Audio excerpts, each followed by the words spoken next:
Orang tua saya dua-duanya dokter. Terus orang tua kamu nggak suruh kamu menjadi dokter juga? Ah, dokter adalah salah satu profesi yang ayah saya tidak sarankan untuk ambil. Kenapa begitu? Jadi dokter itu susah hidupnya. Saya harus membuat pilihan ketika saya lulus saya umur 25. Oke, Jadi ada yang bilang itu quarter life crisis. Buat saya itu adalah momen krusial yang menentukan the rest of my life. oke. Karir saya dimulai dari mana? Kalau Heeh. saya stay di Singapura dengan Singaporean gaji, Mhm.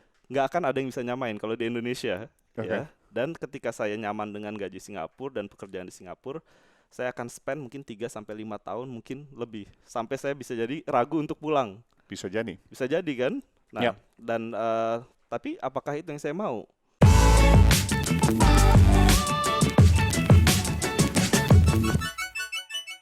You ready? Ya. Welcome to the Millennial Power Podcast. Yes, thank today, you. today we're in the studio, Hmm. Sana Studio. And my guest is Abi Mantra Pradana, your full name. Yes, call me Abi. But I will call you Abi. Interesting, we're in a building. For those of you who are watching this on YouTube, we're in the office. And later we'll show you some shots of the rest of the building. In this building, there is a fitness studio, a coffee studio, an architecture firm, Yeah. and offices. So either Abi doesn't know what he wants to do, or he wants to do everything. But it's very interesting. So Yeah. it's a full building with lots of different activities. And thank you for having us here. Ya, it's my pleasure. Kita lanjut dalam bahasa Indonesia. Boleh. My bahasa Indonesia is worse than your English, I can guarantee you. Tapi hari ini mungkin kita bicara sama Abi karena kita lihat ini salah satu orang yang punya banyak interest, banyak passion, banyak bisnis, banyak aktivitas. Dan saya tertarik sekali untuk ketemu sama kamu. Ya. Pengen tahu kok itu where does all this come from? We'll Yeah. talk about that later. Yeah, What you okay. do and why you do it. Tapi mungkin dari awal saya pengen tahu ini Abi latar belakang kamu Yeah. dari mana, Okay. keluarganya Yeah, dari yeah, mana, yeah, yeah, yeah. kira-kira begitu. Oke, saya Abi, umur saya 36, saya bapak dari anak satu. So, saya adalah arsitek dan urban designer. So, Yeah. saya S1 saya di Trisakti University. Yeah. Saya ambil arsitektur dan kemudian tahun 2007 saya lanjut Master of Urban Design di National University of Singapore. Yeah. And then Itu urban design architecture or is it no, different? urban design it's different. So, it's not urban planning juga. Jadi what urban design do itu adalah jadi urban designer itu merancang kota secara 3 dimensi. Oke. Jadi sementara urban planner merancang kota dengan 2 dimensi. Oke. Dan urban berarti itu Kota. city planning dan bukan hanya the roads, the infrastructure, the pavement, the buildings, tapi juga secara vertical. Ya, kawasan. Jadi saya bisa contoh misalnya BSD Yep. atau Bintaro atau kawasan yang besar. Nah, itu tugasnya urban designer. Seperti Ridwan Kamil. Oke. Ya, jadi Ridwan Kamil arsitek dan lanjut dia urban designer. Mudah-mudahan jadi nanti ke bupati dong. gubernur Oh, gubernur malah. Gubernur. Dia gubernur Jawa Tengah ya. Jawa Barat. Jawa Barat, Gubernur ya. Jawa Barat. Sebelumnya wali kota. Sebelumnya wali kota Iya, Bandung. Bandung. Betul. Ya. Mudah-mudahan rezekinya Mau sama. ke sana nanti. Enggak. Rezekinya aja mudah-mudahan. Apakah menjadi gubernur rezeki atau bukan? Saya nggak bisa bilang sekarang. Agak sensitif, kita baru habis pemilu kemarin, jadi every political topic agak sensitif. Tapi kan responsibility yang kuat memungkinkan kita bisa berbuat banyak kepada orang gitu. Oke, so urban planning, vertical planning of cities kan? Ya. And then kemudian saya setelah dari Singapura, saya memutuskan untuk langsung pulang ke Indonesia. Oke. Dan saya mulai kerja di Holcim sebagai urban planner. Oke, tapi keluarga kamu ada orang Oh ya, tua, background ada keluarga. sibling? Jadi saya adik saya arsitek juga, laki-laki. So kita adik kakak cowok-cowok berdua. Orang tua dua-duanya arsitek. Oke. Orang tua saya dua-duanya dokter. Oke. Ya, jadi ayah saya ginekolog. Yeah. Jadi dokter kandungan. Yeah. Ibu saya adalah dokter umum yang sekarang dia masih aktif bekerja di Rumah Sakit Kanker Darmais sebagai komisioner board gitu ya. Ayah saya sudah meninggal jadi tahun 2014 gitu. Dan kebetulan adik saya itu dia adalah survivor dari cancer colon. Oh wow. Dia 2015 tervonis. He just the chosen one aja gitu. Terus kemudian dia berobat untuk 1 tahun di Boston dan kemudian sampai sekarang kalau ngelihat orangnya oke aja Bersih, gitu, ya? bersih. Alhamdulillah ya. Saya nggak ada background bisnis sama sekali di keluarga saya. Jadi kakek saya pun dokter. Terus orang tua kamu nggak suruh kamu menjadi dokter juga? Dokter adalah salah satu profesi yang ayah saya tidak sarankan untuk ambil. Kenapa begitu? Jadi dokter itu susah hidupnya. Jadi memang pada akhirnya jadi ibarat late bloomer. Sekolahnya lama, and sampai spesialis kita nggak bisa dibayar. Jadi how kita bisa afford untuk menghidupi keluarga gitu kan. Dan kemudian ya syukur-syukur kalau bisa sukses jadi dokter. Kalau enggak, jadi dan saya udah dilihat sama ayah saya almarhum, saya tuh nggak bisa diem. Selalu ada hal yang selalu saya ingin kerjain. Ketika saya sekolah dari sejak SMP atau SMA, pasti at least saya mengerjakan 2-3 hal lainnya, gitu at the same time.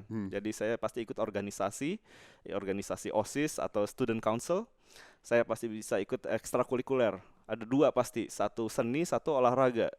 Jadi saya pasti dari ikut band dan pasti tim basket. Dan itu selalu saya lakukan sampai sekarang gitu ya. And ya background keluarga, selain orang tua saya bukan businessman, dari kakek sampai tante saya semuanya dokter. Jadi dan engineers. Jadi nggak ada background businessman di keluarga saya. Itulah ceritanya. Dan istri saya background dia adalah tadinya di advertising agency. Jadi ipar saya adalah tadinya di finance, dia di Boston ambilnya, terus kemudian sekarang dia betul-betul full time menjadi instruktur olahraga. Laila Munaf namanya. Istri saya Yurika Widyarosa.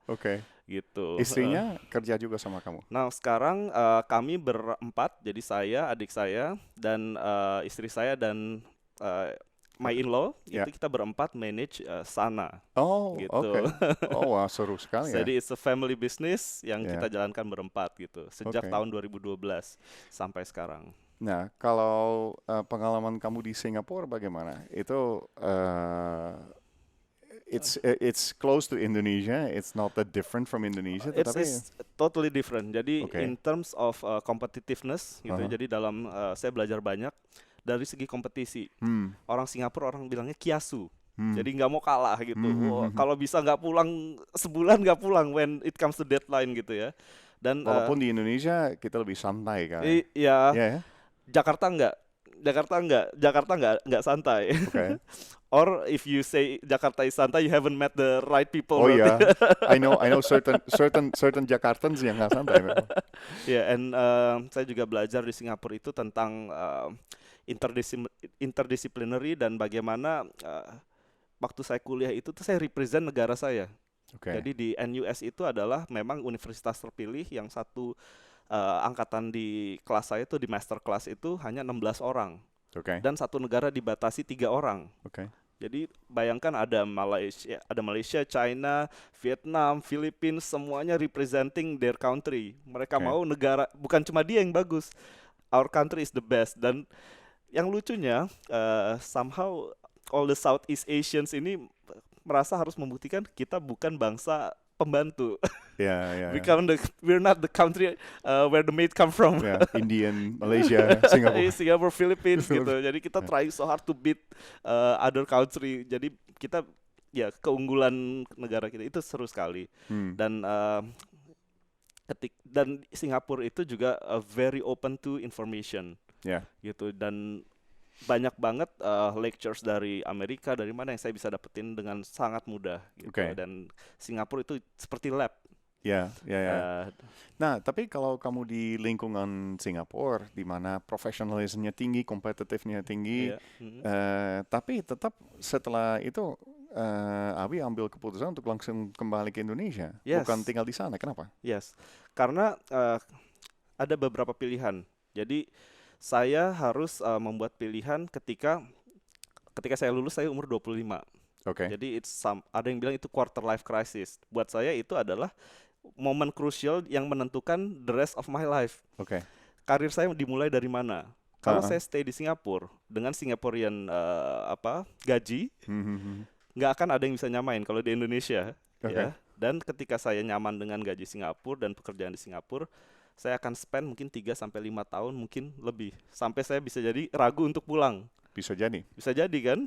Nah, dan tapi apakah itu yang saya mau?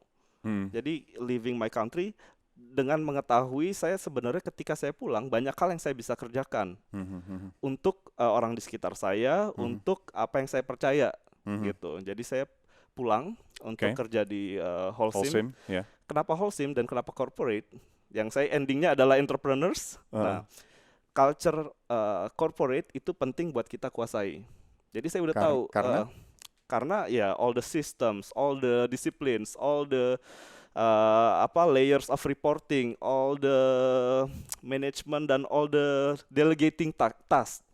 Itu sangat penting dan nggak bisa dipelajari mungkin ketika kita membangun bisnis dari nol atau bekerja di small firm.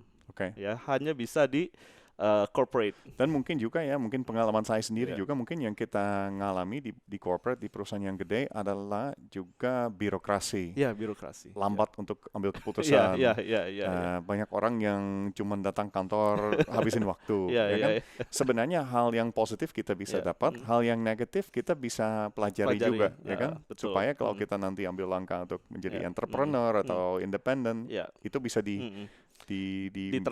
minimize. Ya, saya bekerja dengan certain time. Jadi waktu itu kebetulan kontrak, jadi kontraknya adalah 1 tahun. Ya itu setelah selesai tidak saya teruskan. Cuma 1 tahun?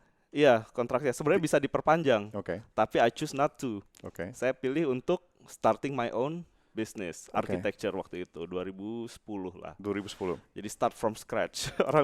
Ayah saya bilang, kamu gila. Kamu punya gaji corporate tapi ya kamu harus mulai dari nol. Nah, saat kamu ambil keputusan untuk tidak lanjut di Holcim, what was the main reason sebenarnya? Was the main reason? Karena saya single dan saya tahu in 1 or 2 years saya harus menikah. Jadi gini, if you have to make mistake, ya saya yakin do it before you get a family, before sebelum ada anak, sebelum ada istri yang bertanggung menggantungkan hidupnya sama kamu. Responsibility itu nggak main-main, apalagi ketika bertanggung jawab kepada orang lain. Yang saya lakukan adalah ketika saya waktu itu umur 25 lah waktu ketika saya pulang. I sit down, nggak diganggu siapa-siapa selama mungkin 1 minggu. Figure out apa yang mau saya lakukan for the next 20 years. Jadi saya udah tahu saya mau ngapain sampai umur 50. Gitu. Dan saya bagi step hidup saya itu dalam jangka waktu 5 tahun. So saya udah tahu dari 25 sampai 30 apa yang saya mau lakukan. Kapan saya menikah, kapan saya memulai bisnis pertama from scratch, kapan saya mau punya anak. Terus kemudian the next 5 years juga kapan saya mau punya rumah 1, punya anak kedua, bisnis kedua, itu saya udah tahu. Dan ya kira-kira saya tahu kapan saya akan jumping to the next action yang saya akan ambil. Jadi sekarang kamu umur 36. Jadi udah 5 tahun ketiga. Udah loncat ke langkah ke berapa? Ketiga. Jadi nanti kita bicarakan langkah-langkahnya. Langkah ketiga menarik dan keempat saya mau tahu nanti. Keempat. Jadi langkah pertama, first 5 years gimana? The first 5 years is setting out your base, all the foundations. Hal yang paling memungkinkan kamu buat salah ya kamu lakukan. Yang kamu lakukan dan salah apa? Saya dikasih rezeki ya sama Tuhan, belum salah. Oke. Jadi masih aman. Masih aman. Nah itu juga kadang-kadang begitu ya. Fear is ini kan sesuatu yang biasanya ketakutan biasanya sesuatu kenapa kita nggak lakukan apa yang kita mau kan. Tapi apa yang kita takut tidak selalu terjadi kan. Benar. Karena udah tahu goalnya sebetulnya dan percaya. Jadi kita harus punya goal udah pasti. Buat saya jangan bikin rigid plan. Jadi harus punya plan A, B, C dan udah tahu exitnya tuh apa. Kalau plan A nggak berhasil, jangan bilang ini gagal. It just bukan jalannya aja. Jadi saya bisa bilang ke kamu, saya nggak gagal. Padahal sebenarnya bisa jadi plan A-nya atau udah pindah plan apa nih, iya kan? Tapi saya nggak pernah gagal. Kamu bikin nggak worst case scenario nggak saat itu? Terus worst case scenario apa? Balik lagi ke corporate. Of course, the easiest way. Ya kan? Nggak ada yang tahu saya. Momen itu penting waktu umur 25. Kalau saya nggak memutuskan start sendiri, saya nggak akan ada yang tahu Kopi Sana Studio atau Ego Architecture sampai sekarang. Dan saya juga nggak tahu saya bisa survive apa enggak kan. Gitu. Jadi in the first 5 years, which businesses did you build? Yang dibikin apa? Architecture of course. Only. And family. Oh ya, and family, oke.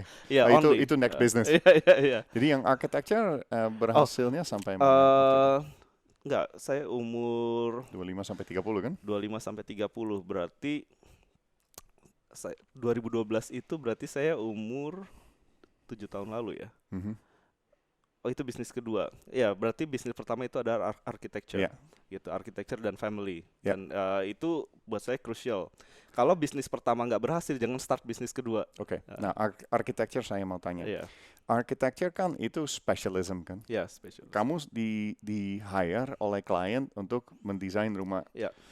Yang saya tahu dari arsitektur itu salah satu bisnis di mana it's basically project by project kan? Jadi Abi harus belajar cari klien, harus belajar bagaimana untuk pitching dan lain-lain. Nah itu pengalamannya gimana waktu itu? Nah ini yang orang nggak banyak tahu. Jadi orang lihat mungkin saya bisa aja survive sampai sekarang. Tapi orang nggak lihat apa yang saya kerjain 20 tahun lalu. Where waktu SMP dan SMA, I joined like 2 or 3 activities outside the schools. Jadi all the bands, all the basketball team, saya paskibraka. Paskibraka yang ngibarin bendera atau apa. I join. Saya pun gak ada yang tahu juga. Saya ikut kompetisi Abang Jakarta. Tahu 2008 kan? Iya 2008. Aku lihat research. Jadi follow up apa ke stalker. Bukan stalker, research namanya. Research. Kalau kamu apa namanya third follow up kalau nggak salah. Oh iya, first runner up. Jadi juara 4. Di wilayah saya juara satunya. Anyway bukan itu yang mau saya omongin. Dan waktu sekolah. Ini Abang Jakarta loh. Hampir Abang Jakarta. Waktu kuliah juga saya ikut banyak kompetisi. Ada yang menang, ada yang enggak. Jadi ikut aja gitu. Dan saya ikut organisasi juga. Nah, hal itu yang membuat ternyata network saya itu tersebar. Bahkan saya nggak nyangka itu akan membangun dan memberikan dampak positif ke bisnis yang saya jalani sekarang. Gitu. Kalau saya tidak melakukan hal yang saya lakukan waktu 10 tahun sebelumnya, saya nggak akan survive sampai sekarang. Jadi klien-klien arsitektur awal-awalnya dari network yang kamu bangun tahun-tahun sebelumnya? To be honest, the first clients adalah pasti keluarga, tapi yang setelah itu sekolah saya. All fellow alumni lah. Bahkan tantenya atau siapanya. Jadi saya sekolah di Al-Izhar. It's Islamic school, cuma orang bilang it's very moderate Islamic school.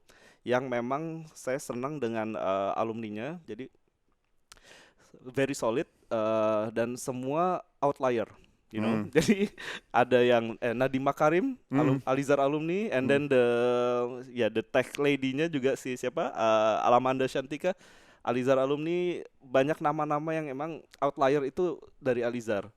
Somehow that's your network. That's my network itu. Jadi itu yang membuat saya survive juga. Jadi mungkin ini satu pelajaran yang penting ya. Jadi bisnis bukan mulai saat kita buka toko. Bisnisnya mulai sebelumnya kan, karena satu aspek yang penting dari bisnis adalah kita punya klien, punya karyawan, punya network kan.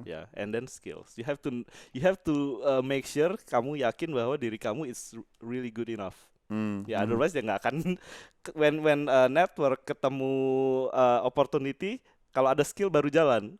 Network ketemu opportunity nggak ada skillnya, sama aja, it's zero kan. Gitu. Jadi emang you have to make sure when you choose one path, like all out, like 200%. Dan itu bisnis pertama kamu mulai juga dari skills yang baru dibelajari di Singapura kan. Jadi memang no. Pas S1 dong di S1, Indonesia. S1 di Indonesia ya. Yeah. Tapi you are already an architecture expert, jadi skillsnya udah punya.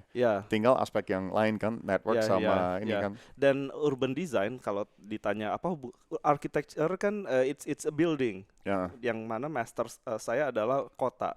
Itu relate-nya adalah satu dari cara pandang saya untuk memandang setiap bangunan bawah, it relates to larger things. Yang kedua adalah of course marketing side. Jadi orang jadi lebih yakin saya karena punya master lebih di bidang ilmu ini. Dan yang ketiga cakupan ilmunya yang mungkin cakupan servisnya, projectnya. Saya mungkin di umur 36 belum tentu dapat bikin BSD gitu atau Bintaro Jaya, but maybe later, siapa yang tahu. Tapi kita mulai dari sekarang gitu. Siapa yang tahu saya bisa jadi Ridwan Kamil misalnya kan. Karena punya ilmu ini gitu. Ya. So you'll never know. Nah, dan kalau mungkin klien pertama dari lingkungan dekat kamu. Untuk bangun bisnis lebih lanjut lagi untuk dapat klien di luar itu bagaimana caranya? Apakah referral atau semua referral? Semua referral. Kamu beriklan nggak untuk architecture? No, it's kayaknya nggak etik ya. Dan zaman dulu belum ada Instagram, ya Facebook is Facebook gitu ya. Jadi memang betul-betul dari karya ke karya gitu. Sampai sekarang? Sampai sekarang. Oh sekarang ya, of course udah ada Facebook, udah ada dan lain-lain. Jadi semakin banyak kesempatan untuk orang tuh kenal saya. Jadi saya nggak pernah bayar untuk beriklan tuh nggak pernah. Nggak pernah ya. Nah, itu menarik juga. Jadi kalau kita ada kesempatan waktu kita masih muda, investasi ke network itu penting kan? Karena saat kita muda masih gratis kan, kita gaul sama teman-teman kan, it doesn't cost anything. Benar. Ya, seru. Cuma modal main gitar. Ya, kamu main gitar juga kan? And basket. Sports and jangan anggap remeh, sports and arts itu. Banyak yang anggap remeh kan sekarang. Tapi itu basic skills. Jadi jangan pelit untuk connect sama people ya, connecting sama people. Exactly. Oke. Itu 5 years. Tapi habis itu your diversity exploded kayaknya. What happened sih? Oke, jadi saya cukup bersyukur saya belajar tentang kota. Jadi urban design ini sangat mempengaruhi bagaimana sudut pandang saya melihat semuanya. Jadi lewat arsitektur dan urban design saya belajar bahwa satu hal itu berhubungan dengan hal yang lebih besar. Jadi bukan berarti kita melakukan positive impact di satu hal sekecil bangunan itu nggak bisa punya impact ke kota atau bahkan negara. So pada tahun 2012 itu berarti saya umur sekarang 36, 29. Oh iya, berarti masih 5 years pertama. First 5 years. Nah itu jadi ada kesempatan bahwa jadi istri adik saya, Laila Munaf, dia adalah Zumba instructor pertama di Indonesia. She needs to set up a studio. Karena sebelumnya dia door to door dan agak susah. Dan saya pun ternyata arsitekturnya jadi growing. Ternyata ya, sebelumnya saya sewa ruangan sebesar 3x3. Dan ya saya butuh office, dia butuh studio olahraga. And saya juga suka olahraga gitu. Dan ketika 2012 itu let's do something. Coba ya modalnya dari mana? Adik saya adalah arsitek. Jadi dia I design, he built waktu itu. Jadi dan contractors memungkinkan kami punya cukup savings. Cukup savings. Jadi kita punya savings dari architecture constructions. Itu yang jadi modal awal kami. Gitu dan terus kemudian kenapa sana dan kenapa itu dimulai? Waktu itu kita berempat sepakat belum tren tuh olahraga ya. Yang kita ingin adalah ini the good habits ini harus bisa dirasain oleh orang lebih banyak. Dan saya percaya ketika kita make something yang ngerasain jangan kita aja. When you do good to people, multiplier effects-nya tuh kita nggak bisa apa ya? Akan sangat luar biasa. Jadi kita percaya when you do something impact-nya harus lebih sekedar dari architecture office dan tempat olahraga atau fitness studio. Gitu. Nah, waktu itu mulailah sana. Yang kita lakukan adalah bagaimana kita giving the parking space instead of cars, tapi buat orang. Oke. Jadi parking buat orang, instead when you see di luar itu rumput udah dari awal tuh. So parking space buat mobil nggak ada, tapi park buat orang. Iya, oke. Dan Dan di sini ada valet, saya lihat kalau datang dengan motor. ada valet, betul. Jadi motor dan mobil diparkir di tempat lain kan? Iya. Dan itulah jadi bagaimana kita treat sana ini as a hub, bukan fitness studio. Jadi pas the first 2 years itu kita berempat yang menjalani usahanya. So after 5 p.m. jam 5 sore saya tutup komputer, laptop, saya jadi kasir di bawah. Kasir fitness ya, I greet the guest dan segala macam, betul-betul by our hands kita jalani, dan saya yang nutup studionya ketika kelas sudah selesai, dan terus-terusan kita jalani 2 tahun. Gitu. Of course, apakah modalnya cukup? Enggak juga. Tadi saya bilang kan ada modal pertama dari architecture. Ada soft loan. Ada soft loan, of course, dari orang tua. Tapi nggak banyak karena udah ada modal si architecture. Nah, yang kita sangat bersyukur adalah soft loan itu bisa balik dalam hitungan 3 months maybe. Cepat ya. Cepat gitu. Karena we're the pioneers gitu. Dan ternyata animonya tuh sangat bagus. Nah, gitu. animonya karena ini sebenarnya kombinasi kan antara architecture firm sama the fitness studio. Apakah ada ada efek satu bisnis dengan yang lain? Karena sebenarnya orang yang olahraga mungkin bukan klien arsitektur kan? Of course ada impact-nya. Impact-nya apa? Of course dari marketing. Jadi tanpa saya harus beriklan, they know when ketika mereka datang sini, oh, the space is nice. Of course the owner is an architect. So how can I meet them? He's just right here. And ya udah, so sebenarnya what you do is you create traffic kan sebenarnya. Exactly. Ada trafficnya datang ke fitness studio, sports studio, terus mereka, oh, it's a nice building, who made it all. Tapi the idea of marketingnya bukan yang pertama. The first one yang kita lakukan adalah building connection with people and trust. Nah, ketika sudah jadi trust, and then kita jadi basically semua orang teman di sini. Nah, setelah jadi teman, maybe orang akan berlanjut ke perbincangan selanjutnya. Ada yang mau bangun rumah, ada yang apa, dan ya secara tidak langsung berpengaruh juga ke architecture bisnisnya juga. Seperti itu. Oke. Nah, itu di sini waktu itu udah bikin tempat kopi juga kan? No. When did that happen? Karena it's amazing, so we're now talking architecture, we're talking fitness studio. Okay. Wait, we have more. What was next? Jadi kita juga mulai tidak dengan bangunan yang sebesar ini. Jadi yang kita mulai adalah bangunan studio kecil di bawah. And kantor arsitektur di belakang. The keyword is start small. Start small, really small, sebisanya. Terus setelah baru 3 bulan jalan, ternyata very impactful dan animonya sangat baik, dan mengharuskan, dan kita bisa untuk lease second floor, the whole second floor. Jadi kita ambil studio lebih besar. Nah, 1 tahun, 2 tahun itu community kita sangat besar, and saking besarnya di tahun ketiga, orang yang sudah rutin olahraga di sini, mereka starting making their own studio. Nah, orang-orang yang besar di sini itu menjadi sebuah community yang mereka mungkin bisa jadi dalam seminggu datang more than 2 times. Jadi 3 kali, bisa jadi setiap hari gitu ya.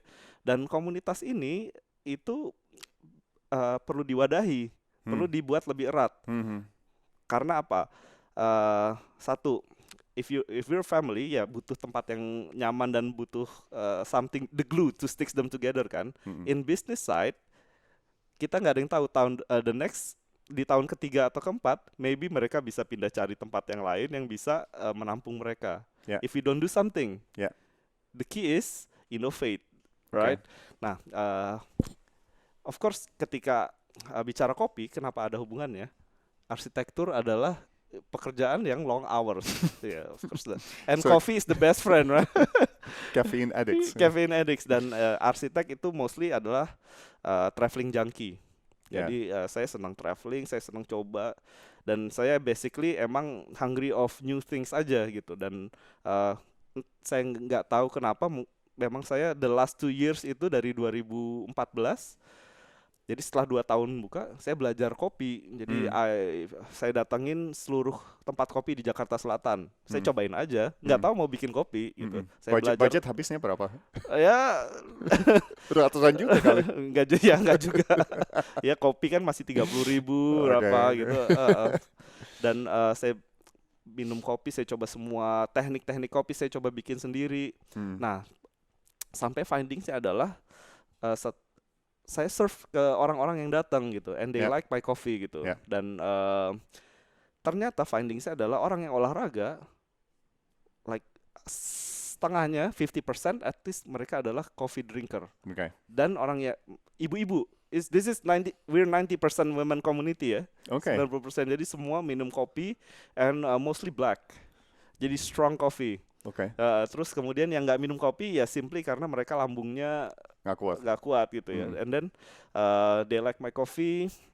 And pada saat itu 2016 I was a regular at Tuku. You know Tuku kan? Saya sahabat ya cukup dekat lah sama Tio, the founders of Tuku. And then and I have this idea. Saya cuma nanya, is this valid untuk starting a coffee shop? Saya tanya sama dia. Ya, he doesn't do much. Cuma ya ini make sense gitu. And then saya berpikir maybe untuk 2016 we have to do something about our community, about our brand, and we have to glue all the people together. And dengan kopi kita bisa nge-grab orang yang di luar rutin olahraga sama kita. Ya, seperti sehari ini saya datang di bawah, sebenarnya studio sementara nggak dipakai karena siang hari biasanya sepi kan. Tapi banyak orang. Ya, itu dan mereka nggak olahraga. Mungkin nggak olahraga. Ya, waktu itu nggak pikir panjang. Yang tiba-tiba yang lagi sewa kopi sana sekarang, mereka finish their contract setengah jalan gitu tiba-tiba. And then langsung offer ke saya, mau nggak? What? Terus saya nggak habis pikir. Jadi waktu itu bulan Juni dan bulan Juni Juli lah. Saya punya waktu 1 bulan untuk agree with the contract sampai kopinya buka. Saya nggak habis pikir.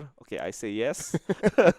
I do the research. Terus kemudian and then ada cerita di balik bagaimana I set up the coffee shop. Tapi ya intinya adalah 2016 when we think the community is big enough dan kita harus glue together, then we have to do something. Tiba-tiba datang the opportunity untuk opening something, and then coffee shop was the answer gitu. Nah. Tapi that's amazing, it happened to me too. Jadi kadang-kadang begitu ya, kita juga harus mungkin nggak perlu spiritual sih, tapi kita harus sadar dengan kesempatan yang dikasih ke kami kan. Jadi sometimes things happen always things happen for a reason. For a reason. Nggak ada kebetulan. There's no coincidence. Betul. There's no coincidence. Saya And to be honest, it was my second 5 years. So I opened the third business. Yeah. So langkah kedua ya. Actually it's fourth because sebelumnya we open our second and third branch for Sana Studio. I see. Gitu. Di mana sih? Di Cipete. And waktu itu di Cilandak, yang sekarang sudah tutup dan kita buka lagi di Kemang. Gitu. Dan konsep di sana mulai dari studio dulu. Sekarang juga serving coffee juga nggak? Kalau coffee hanya di Kemang. Nah, itu kalau jadi gini. Sekarang Sana Studio ada 3 cabang, 3 branches of Sana Studio. Yang pertama di Polim, where you see very diverse, jadi very urban, sangat di tengah. Yang kedua di Cipete, nggak ada kopinya. Karena we're just tenant dan pendukungnya adalah Pure Foods, the Gwen Winarno, and ya udah, it's complementing each other. Dia kan healthy food. Dan kita set di sana tuh more like a Zen community. Jadi ada meditations, ada apa itu di situ, yoga. And last year 2017, we opened the third branch for Sana. It's Sana Kid and Kin, means friends and family, focusing for prenatal, postnatal, and kids. It's very relate to us karena ya saya punya anak 5 tahun waktu itu nggak ada tempat olahraga atau tempat main yang ini, dan Sana Kid and Kin memang tepat sekali untuk be the pioneer untuk hub buat healthy lifestyle buat family. Gitu. Apakah bukan susah bisnis walaupun mirip tapi sangat diverse? Jadi every studio has a different purpose, a different concept. apakah kamu nggak capek bikin konsep-konsep baru? Oh, it's not konsep baru. Jadi konsepnya sama, cuma marketnya berbeda. Jadi Cipete kita anggap as a extension of the Polim market. Karena Polim as you see studionya hanya segini. Ya, dan orang yang datang kan from everywhere, from north, from west, from central Jakarta. Where the southern itu sebenarnya ya our biggest market, dan sebenarnya sana market is southern market. Ya, harus diwadahin juga. So we open the Cipete as an extension. Jadi they don't have to come to Polim untuk olahraga di sana. And Kemang itu beda lagi. So it's kita ada partner baru satu yang dia specialize di postnatal dan prenatal workout. Ya udah, jadi memang ada nanti bisa relate ke partnerships. Ada orang yang bisa leverage our business. Jadi tidak usah semuanya kita yang jalanin gitu ya. Ya, karena itu memang saya udah ngobrol sama kamu sebelum kita mulai. Memang saat saya research kamu tadi malam, memang kamu sering bicara tentang partnerships orang lain. Dari awal kan udah mulai berempat kan keluarga. How do you see that? Jadi kenapa kamu suka bikin bisnis sama orang-orang lain? Karena pengalaman saya adalah, ada plus ada minus, dan saya juga mengalami minusnya, yaitu partner itu tidak bisa dipercaya atau tidak kerja sesuai keinginan kita, atau apalagi lah masalah dengan partner. Pendapat Abi gimana? Nah, buat saya adalah kita nggak ada yang sempurna, ya. And kita harus aware itu. And you cannot do everything by your own. Nah, yang bisa diambil dari sini nih, maksud saya adalah bagaimana kita bisa melihat potensi untuk leverage with others, from others. Jadi bagaimana kita bisa berkembang atau kita bisa meningkatkan potensi kita, tapi dengan menggandeng tenaga orang lain. Gitu. So you don't have to do it. Jadi kenapa keluarga? Karena saya dan adik saya we're very close. Ya kan, kita hobinya sama, even ada yang bilang we look alike gitu, sangat mirip gitu. Dan level of understanding di antara kita itu cukup tinggi. Jadi nggak pernah berantem lah. So, dan kita nggak pernah bicara money at the first place. We never speak. Tapi bicara apa? We speak how do we make impact? How do we benefit others? Nah, kenapa itu penting? Karena ketika orang merasa diberi impact positif oleh kita, they will stay. And that's your true market. That's our market. That's sana market. Gitu. Nah, ketika udah yakin dengan partner-partner kita ini, so kayaknya nggak ada kecurigaan, nggak ada apa, dan itu emang udah chemistry sih. Kayak it's a destiny gitu ya. Dan ketika mau besar, bisnis ini kan bisnis yang as you see, and as you said before, ini nggak scalable kan? Bisa, tapi you have to choose. Fitness studio mau kayak celebrity fitness yang ada di mana-mana, atau kayak sana studio cuma 3 tapi it's sana. Nobody like sana. Maksudnya nggak ada yang bisa. Nobody does it like sana. Ya, kita memang bicara sebelumnya. Jadi kan pengalaman saya adalah bisnis gede, bisnis besar, duitnya besar. Walaupun sekarang tidak besar duitnya. Tetapi ya yang saya lihat, all the effort, all the energy, all the passion, all the partnerships, kan kamu masuk ke bisnis yang scalability ada. Scalability itu artinya kan kita bisa bikin besar dengan effort yang hampir sama, ya kan? Tetapi jujurnya kalau studio, kalau arsitektur, kalau coffee shop pun itu kalau mau gede sekali ya memang harus sebagai fitness first atau Starbucks atau apa kan. Tapi model kamu tidak bisa scalable karena ada community, ada specific goal. Dan to be honest emang nggak mau besar. We don't want to be big. Interesting. Jadi Abi orang pembisnis tapi nggak mau bikin bisnis. We don't want to be big. We don't want to be big. Why? We want to make it very personal. So architecture is very personal. It's very intimate.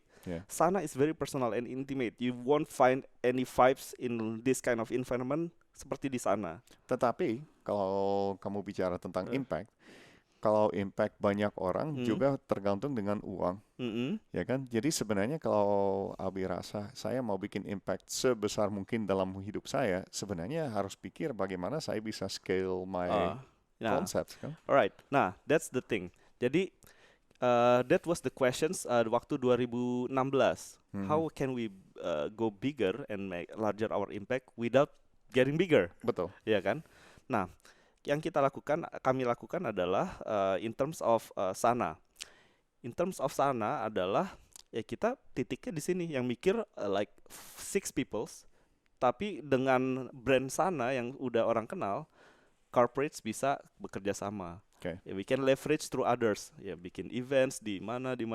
That's how we make impact to larger society. Yeah. We diundang ke kota lain. Yeah. Dan in the marketing side, kita melakukan semua itu tanpa kita membayar. Kita dibayar. Yeah. Right. Leverage. Jadi you look for somebody who has an audience. Or clients or customers, terus kerjasama sama mereka in supaya... the business aspects, that's a new channel of revenue. Jadi kita go bigger without growing the size, tapi open the new channels, gitu. Nah, in terms of architecture, saya emang pengen timnya kecil karena emang mau manageable juga. What we do is, so 2017 I as a new partner. Jadi Gaby Osri, jadi before A plus A and then Ago, Abi Mantra Gaby Osri. That's how we leverage from each other kan. Jadi bisa lebih besar lagi. And timingnya tepat ketika saya bisnis Sana ini udah berjalan hampir 5 tahun lebih. Udah ada story yang bisa di-share. As a person, saya bisa share story about Sana dan ini. Jadi ya seperti ini cara kami untuk sharing stories and impacts. And then ada kesempatan ketika saya membuat rumah. Dan di dalam rumah itu terdapat semua hal-hal yang saya percaya untuk bisa membuat hidup kita ini lebih baik. Nah, in one way itu adalah campaign saya untuk campaigning a good urban living.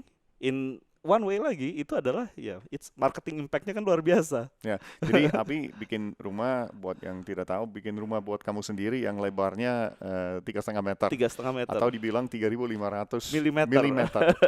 Ya itu 3,5 meter itu nggak banyak. Dan saya lihat gambarnya dan videonya, memang konsepnya adalah dan saya dengar cerita belakangnya adalah kamu mikir dan diskusi sama istri kamu bagaimana kita pakai tempat ini, karena itu berapa 60 meter persegi kalau nggak salah tanahnya hanya 56 meter persegi. Jadi kamu cerita sama istri bagaimana kita harus menggunakan gedung ini kan, dan mikir kehidupan kita. Arsitek selalu bilang flow kan, jadi how do we come in, how do we use, where do we put our shoes dan lain-lain. Dan setelah itu kamu desain rumah sekompak itu.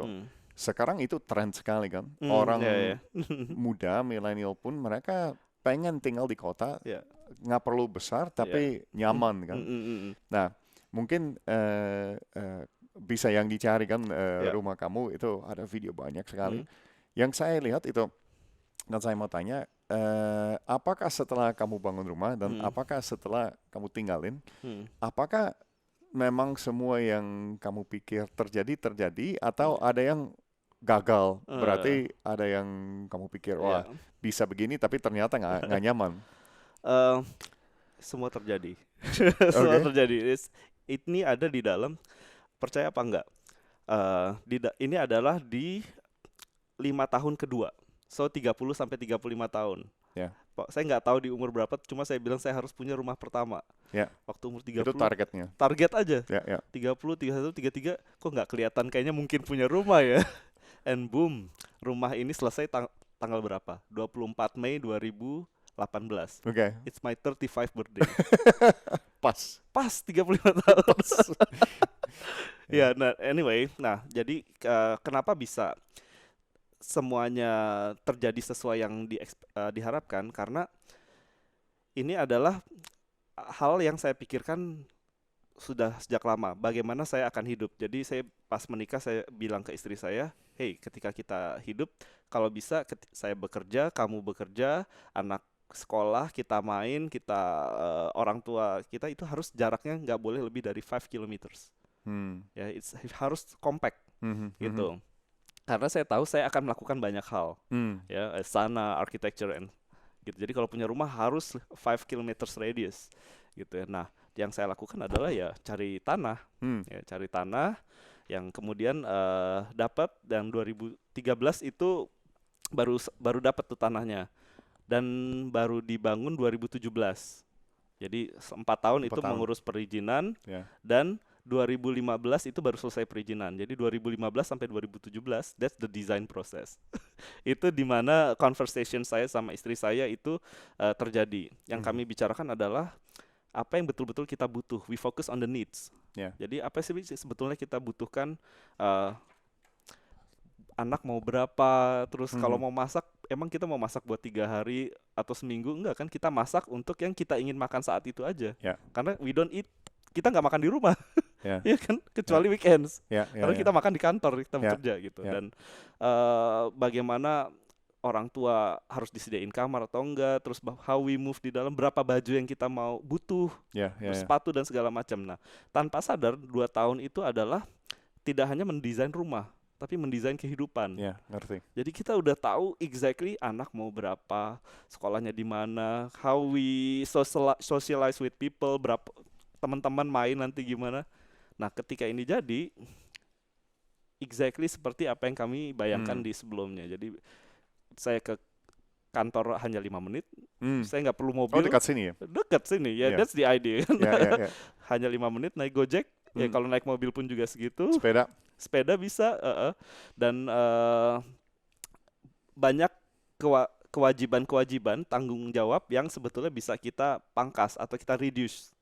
Jadi saya nggak butuh mobil lebih dari 1, saya nggak butuh pembantu atau housemate, saya nggak butuh banyak hal yang kalau kita rumahnya lebih besar atau lebih jauh. Tapi orang gitu. Minimalis nggak? Nah, ternyata ya kalau value-value yang saya sebutkan itu ternyata ada semua di dalam minimalism lifestyle gitu. Tapi kamu orang benar-benar minimalis atau enggak? Saya rasa iya. So in this, kalau bicara minimalis terhadap saya, you judge ya. Ya silakan nilai. Jadi saya hanya pakai 1 warna baju, only black. Kamu buka lemari saya cuma 1 warna, black. Mungkin baju yang saya pakai lain hal, tapi saya punya polo shirt, ya, black polo shirt ada 5 untuk each hari kerja saya. Jadi saya nggak perlu mikir. Terus kemudian saya emang sepakat anaknya 1, dan ya itulah. Saya is that tadi aku mau tanya satu hal lagi yang tentang your vision is establishing itself kan, itu kamu juga orang yang lakukan visualization nggak? Jadi kamu juga visualize your future self nggak? Oh yeah, of course. Jadi you believe in the law of attraction nggak? Of course, ini kita bicara dari tadi. So every year what I do is pasti saya lakukan di masa tenang, dari tanggal 25 sampai tanggal 3 Januari. That's a week. That's 1 week yang saya butuhkan just to sit and make a mind map. Jadi kayak I review those 5 years planning, sebenarnya apa yang make sense, apa yang nggak make sense. Terus kayak tahun ini apa yang achieve, apa yang enggak, apa yang bisa saya bikin lagi, tambahin di next. And I really visualize myself bagaimana saya akan hidup gitu. Dan the picture of me having this compact house, terus rumahnya deket, and exactly yang memang terus-terusan, it's the picture that I ini. And itu hanya dilakukan sekali setahun atau? Sekali setahun. That's all you need. Karena kalau terlalu banyak mikir, you don't do anything. You have the rest of year untuk do all the plans. Tapi ini menarik. Jadi sebetulnya satu saat setahun kamu mentrain apa sih namanya, yang bawah sadar kan, yang your it's not unconscious, subconscious kan? Oh, nggak cuma sekali, 2 kali mungkin. So after my birthday. Jadi saya 24 Mei, so exactly di tengah tahun.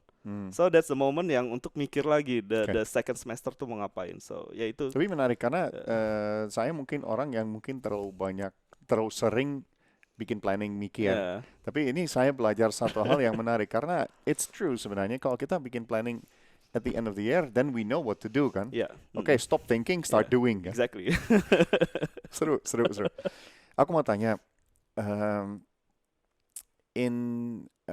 I've heard you say that bringing soul into a building is important. Nah, bagaimana caranya untuk bawa soul ke bisnis maupun ke gedung? Soul itu jiwa kan? How can we bring you cannot see it. How can we bring something special into what we do? Cara bagaimana sih? It's about the people. Itu kita betul-betul kita bicara tentang personal touch. It's very important dan itu yang saya dan adik saya kita lakukan di semuanya. At least buat saya sendiri, setiap hal kecil yang saya lakukan itu is very personal and intimate. Jadi ini larinya kemana? Relations dari saya ke customers. Customer sana studio, customer kopi sana, customer architecture. It's very personal. I don't treat them as a clients atau kayak someone who pay me. I treat them as investing like a relationship. Saya nggak bisa bilang gimana caranya, cuma you just treat them like a friend. Like a friend. Saya emang punya obsesi terhadap people and kayak penasaran pengen dijadiin teman gitu. Kayak if I see you now, misalnya ketemu lagi gitu, kalau belum kenal gitu nongkrong di coffee shop, udah 2 bulan atau kayak setiap minggu saya ketemu kamu lagi duduk minum kopi, pasti saya samperin. Saya ajak ngomong and then that's how we make attractions and then you open up to me, cerita apa segala macam, then I know what you want. Dari saya tahu maunya apa, saya tahu mau kamu apa, saya bisa plan. Oh, maybe I should do this for next. Jadi ketika saya planning for all the business decisions, it's not based on me or like all the founders, but based on what people want gitu. That's what I'm doing with the podcast. Basically, I'm trying to be close to many millennials, people that are successful, people that are just starting. Karena if I get close to them, I know what they want. I know what we can do for them. Right?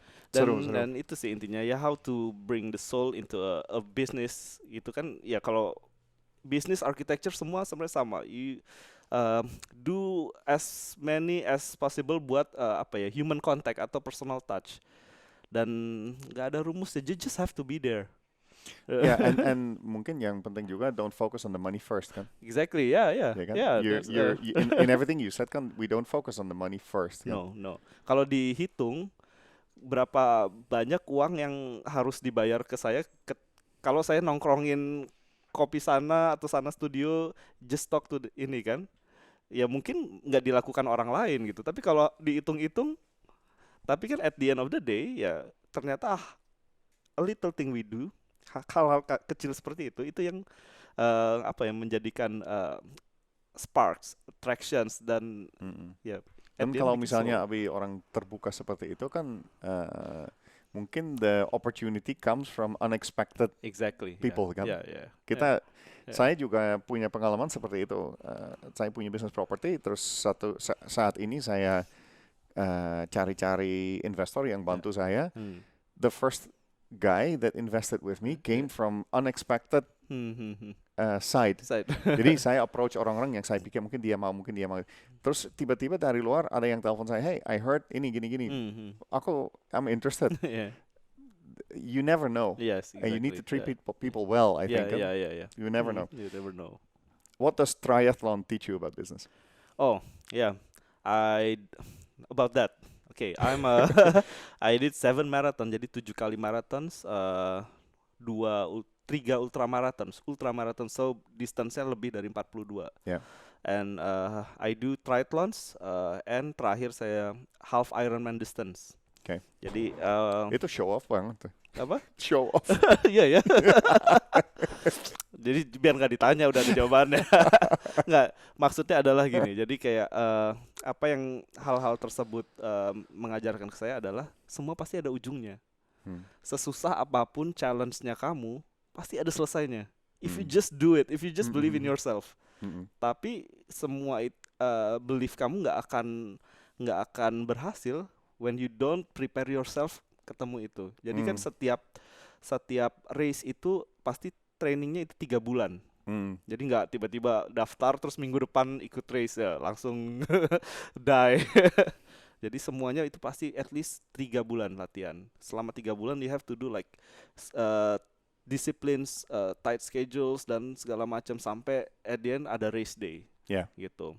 Bagus apa enggak waktunya tapi it's your race day gitu kan. Itu hasil kamu gitu dan it's very tough emang. Semuanya emang tough. Tapi finish semuanya gitu dan nah itu banyak hal yang ternyata muncul di apa yang saya jalani sehari-hari. Yang saya jalani mungkin terkesan enak ya ngerjalan ini. You have no idea man. Apa yang saya lakukan di belakang meja, apa yang saya lakukan kayak bangun tidur, itu kan semua it's 24 hour and never ending ini kan going on in your head gitu kan. Dan bicara tentang ketika building all this, it's like it's struggling gitu, it's a war gitu kan between everything, between ketidakpastian, between like you put risk dan segala macam. At the end of the day ya goalsnya satu, ini harus survive dan make it gitu kan. Nah kalau saya nggak pernah ikut olahraga ini, mungkin the value of apa ya, discipline, struggling, terus kemudian persistence, value itu tuh ya saya nyari dari mana coba. Iya kan. My father died waktu kayak 2014 dan he's not a businessman, dia nggak percaya dengan bisnis, he just believe that ya udah dia dokter, kerjakan yang benar sebagai dokter and then you gotta make it. Dan ini kan hal yang lain soal value itu dan saya nggak punya mentor untuk olahraga. Ya untuk semua. You need mentors, right? Untuk iya kan? Some people do. Gary Vaynerchuk says, well, I don't believe in you mentors. Don't believe? But sometimes mentors buat validate your idea atau ask for opinion gitu. Tapi jadi sometimes you have to test your idea atau get the lessons from yourself or from the life itself. Iya kan? Ya itu yang semua olahraga ekstrim ini mengajarkan saya, bukan show off, tapi larinya ke situ. Kalau dibawa, aku tadi lihat ini sepedanya udah beberapa juga, koleksi sepeda ada di sini. Seru. How does your wife support you in this? Jadi, she's my only supporter. Karena kayaknya kamu ini energinya nggak selesai dan aktivitasnya banyak banget. How do you deal with that in your relationship? Nah, when we talk about partnership, so partner adalah kunci. Jadi apa yang bisa membuat kamu sukses is your partner. Even if you're a single fighter, businessman atau entrepreneurs, you must have a very supportive wife at home kan, supporting kamu gitu. Dan istri saya sih luar biasa. Jadi dia it's opposite-nya saya. She's very I don't know, nggak ada ambitions, kayak santai aja gitu. Yang penting she just know apa yang dia mau lakukan gitu ya. Dan ketika dia melihat saya nggak bisa berhenti dan kayak nggak bisa dibendung gitu, ya udah yang dia bisa lakukan adalah being supportive enough. And saya cukup beruntung karena dia percaya sama saya. Tapi dia bilang dia bisa percaya sama saya karena pasti saya lakukan conversation. Jadi ada effort yang namanya conversation untuk passing the ini. You have idea kan, sebagai leader, sebagai apapun, and orang-orang yang di sekitar kamu adalah orang yang terkena impact-nya, baik itu positif or negatif. Kalau mau positif, you have to transfer all those visions tuh dari awal, bad or good-nya kan. Jadi you and your partner and your team are in the same boat since the very beginning. So that's conversation, itu adalah kunci. Partner adalah kunci. Menarik itu. Dan mungkin situasi saya mirip. Istri saya juga nggak terlalu ambisius, tetapi dia memang juga support dan buat dia biasa itu udah cukup. Buat saya selalu mikir kayak what's next. Exactly. Dia bilang, when do you calm down ini, relax gitu. Dia instruktur yoga jadi cocok gitu dia bisa calm me down. Yeah. Seru. Aku lihat ini beberapa interview kamu pakai quote-nya dari Steve Jobs.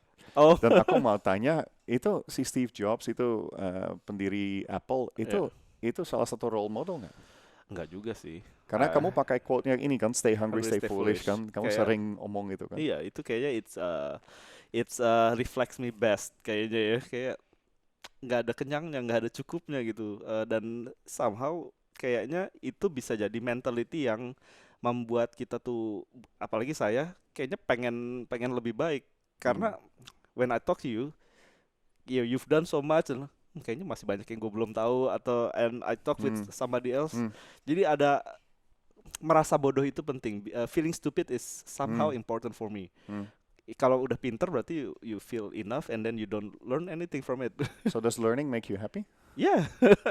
Yeah, so it's every day it's learning. Cari sesuatu yang baru bikin kamu happy. Yeah. So and coba cari learnings from every little thing you do, every person you meet. Jadi ya apapun orangnya pasti ada hal baik yang maybe he or she does better than you and actually ya lu belum apa-apa gitu. Ya. Nah, mungkin ada banyak orang lebih muda daripada kamu, pasti lebih muda dari saya karena saya orang tua. Yang mungkin rasa wah ini kamu sebagai inspirasi kan karena udah jalan banyak hal dan udah sukses.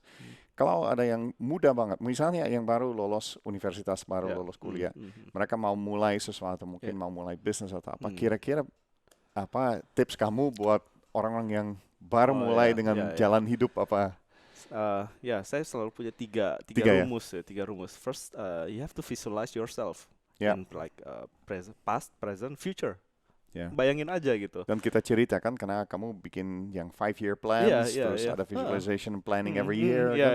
Penting ya. And then you have to break down goalsnya menuju ke situ tuh gimana sih caranya?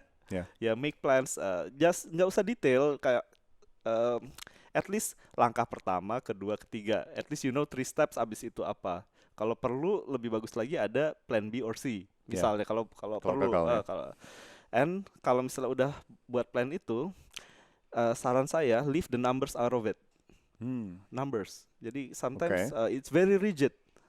Jadi kalau saya setahun harus punya 1 M. Nanti di umur 35 saya harus punya 10 M atau berapa. Kalau nggak tercapai gimana? Ya kan? Tapi kalau we leave the numbers out of it, apakah kita mungkin juga nggak konkret dengan rencananya?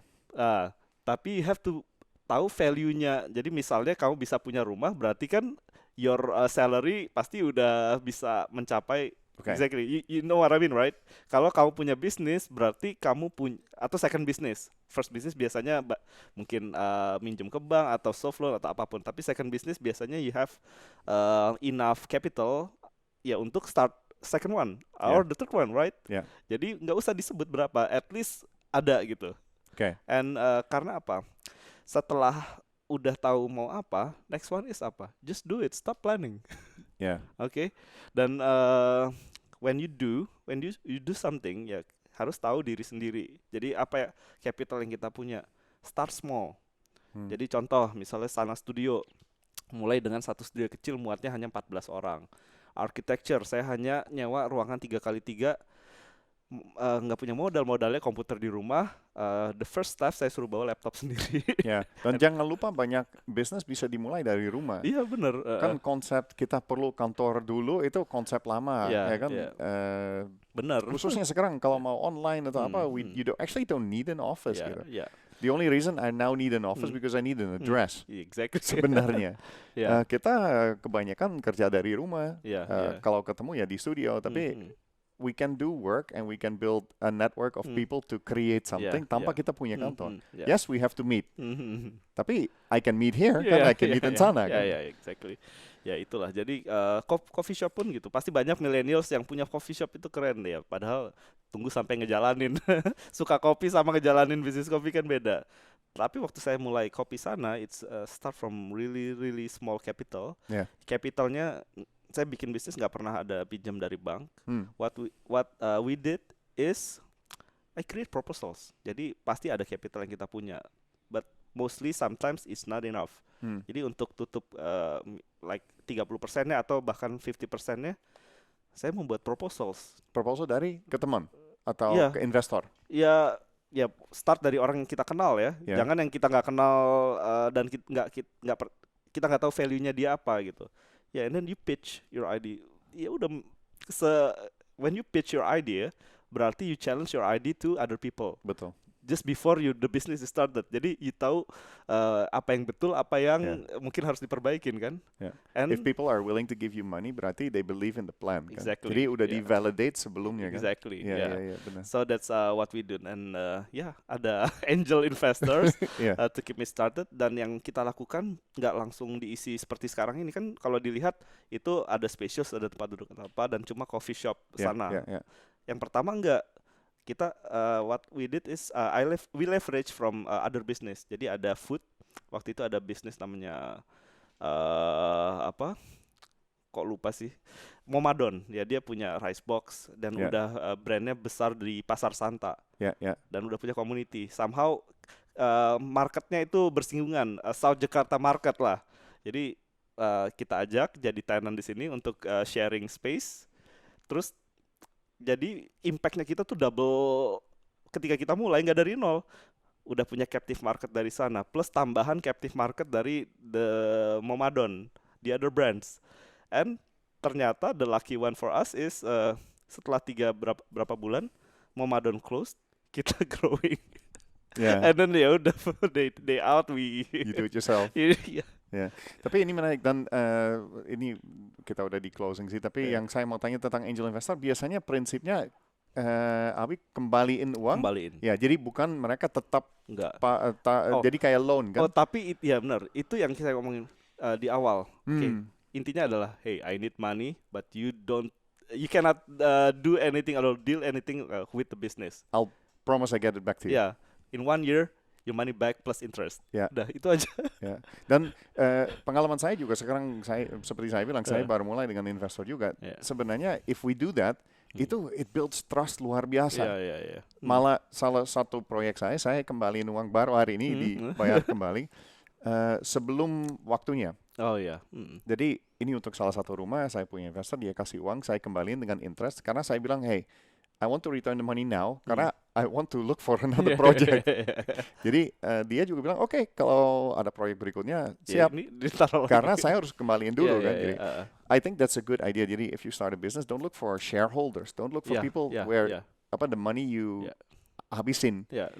Cari modal untuk uang yang pinjam, jalanin, terus dikembaliin. Nah ini mungkin masih ada waktu ya. Nyambungnya ke partnership. Jadi kalau dilihat lagi semua partners yang saya jalanin ini bukan orang sembarangan. Sana is my brothers and sisters. Kid and kin, it's ya keluarga juga. Maksudnya it's ternyata dia kakak kelas saya waktu di Al Izhar. So she's my senior. Terus dia juga ternyata ada family relations dan ya udah nggak jauh-jauh gitu ya. And she's the only one yang bisa punya skills itu. And coffee shop saya hanya dengan adik saya, my brother. And the architecture, Ago, my partner now is my first staff. Oh really? Orang yang percaya sama saya ketika dia she was the best graduates dari Trisakti University. Dan dia percaya sama saya untuk join di firm yang baru mulai gitu. And dia udah 2 tahun kerja di saya, terus dia juga ke NUS ambil sustainability. She became a researcher di sana 2 tahun. And then when she went back, saya tanya, so what you gonna do?